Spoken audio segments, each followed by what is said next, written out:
Peoria's air traffic control tower is in grim shape, but thanks to the $1 trillion infrastructure bill, workers may soon see new digs. We are here to keep everyone safe and to be there in the event of emergency. That's Air Traffic Controller Tim Ekval. I'm Hannah Alani, and this is On Deck. Support for On Deck on WCBU and WCBU.org comes from the greater Peoria area. That support includes local businesses and organizations, with additional support coming from listeners like you. Community support is the greatest source of funding for WCBU. Power your public media and a local newsroom with your corporate support or individual financial support at WCBU.org. Today is Thursday, December 9th, and this is WCBU's On Deck from Peoria Public Radio.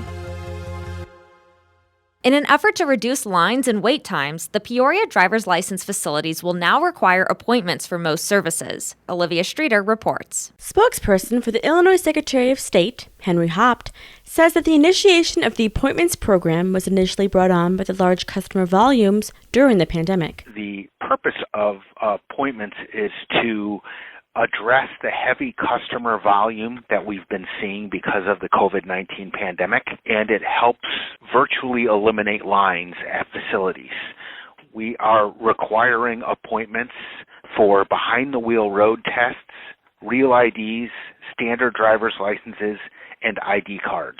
It was a very easy decision to select Peoria for this service because of the location of the facility and the customer volume.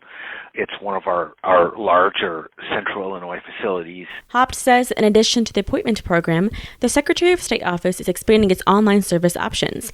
More individuals will also become eligible to renew their driver's license and ID cards online, by phone, or by mail. So on the one hand, they get to take advantage of a service from the comfort of their own home. And on the other hand, for people who must visit a driver services facility, it helps ensure a shorter wait time and a quicker delivery of services. For more information on the new program, visit WCBU.org. I'm Olivia Streeter. Here's some of what else we're covering in the WCBU newsroom. Eureka College isn't giving up on its quest to bring a statue of President Ronald Reagan to the Illinois Capitol grounds.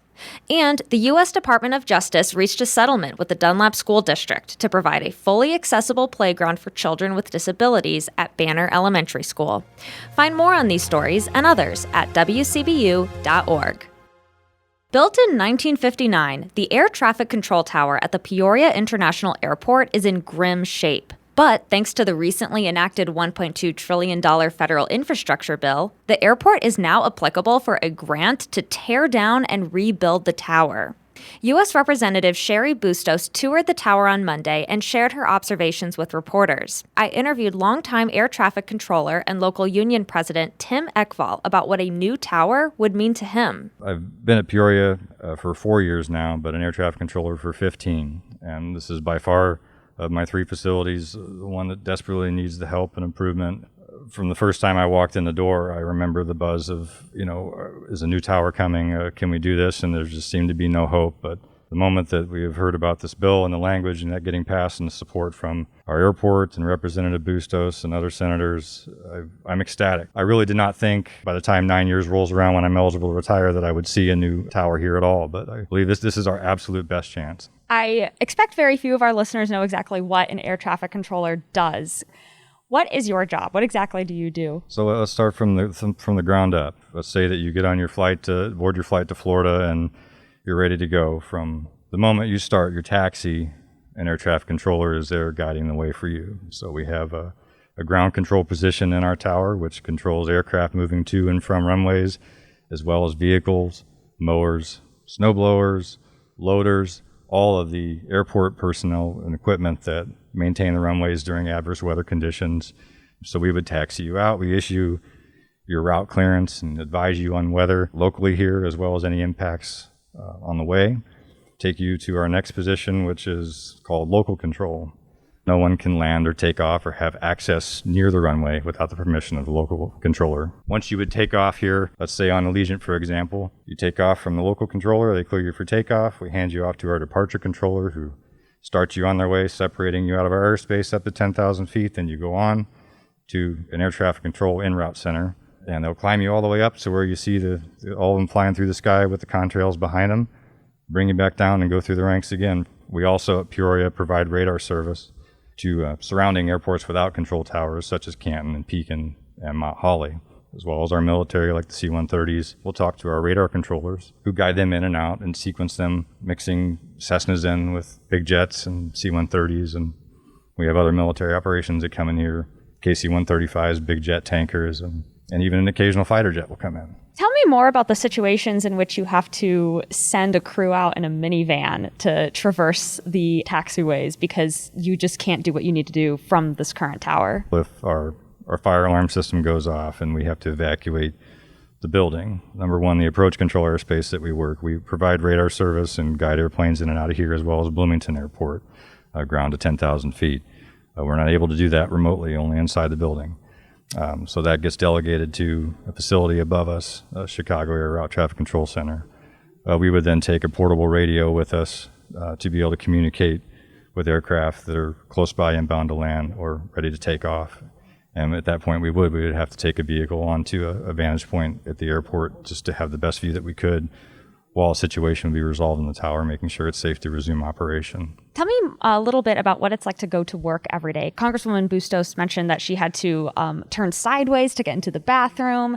There's a room that's kind of doubling as a training center and all these other things. What is it like when you walk into work every day? It's very grim in a sense of, in its day, the building we were in was, an amazing, wonderfully well-built building. And, I would love to have visitors if I could at work, and so it's disheartening, walking in and seeing what you see where all the floors are not maintained. Now we don't lease those. However, constantly worrying about, well, when is the roof going to leak again? What other issues do we have if we have to do some type of upgrade in the tower? And well, we have asbestos, so that complicates the construction process. Our restroom facilities are not, up to standard and extremely small and not convenient, as well as the kitchen and training areas, and we're not able to house all the appropriate training equipment that we need to provide the best type of training we can for our new employees as they work through the certification process. I consider myself extremely fortunate, as well do all my coworkers, that we are able to serve the public in this fashion and have such a very unique and challenging career field. We are here to keep everyone safe and to be there in the event of emergency. And it's incredibly challenging and rewarding, and I'm very grateful for that. It allows me to serve the public in a fashion in aviation, which has always been a very strong interest of mine. You grew up around Peoria, right? Yes, I grew up in Glassford, Illinois. So it's good to be home, and I'm happy to be back here and see what the future holds here at Peoria. That's National Air Traffic Controllers Association Peoria President Tim Ekval speaking with me, Hannah Alani, about the potential impact of a new air traffic control tower. See more of our conversation at wcbu.org. And before we let you go, the Community Children's Theater is performing The Sound of Music tonight at 7 at Peoria Players Theater. And that's it for On Deck today. Thanks for being here. I'm Hannah Alani. Today's podcast was produced by WCBU student intern Holden Kellogg.